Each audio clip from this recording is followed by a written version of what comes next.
بسم الله الرحمن الرحيم. إن تجتنبوا كبائر ما تنهون عنه نكفر عنكم سيئاتكم وندخلكم مدخلا كريما.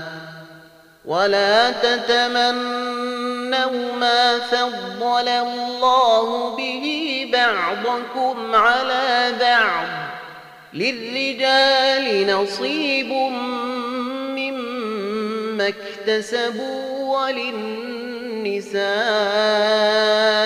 نصيب مما اكتسبن، واسألوا الله من فضله إن الله كان بكل شيء عليما.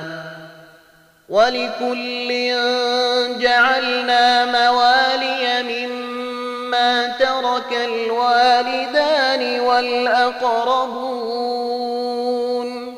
والذين عقدت أيمانكم فآتوهم نصيبهم إن الله كان على كل شيء شهيدا.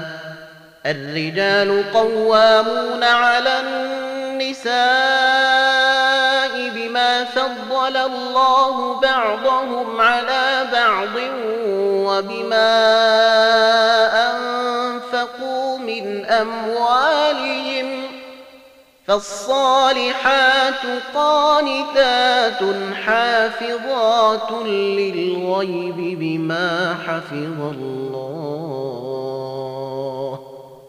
واللاتي تخافون نشوزهن فعظوهن واهجروهن في المضاجع واضربوهن، فإن أطعنكم فلا تبغوا عليهن سبيلا إن الله كان عليا كبيرا.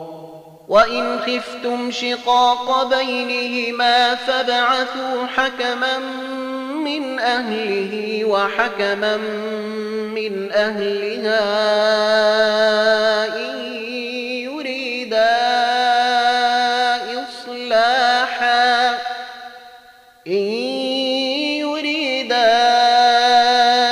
إصلاحا يوفق الله بينهما إن الله كان عليما خبيرا.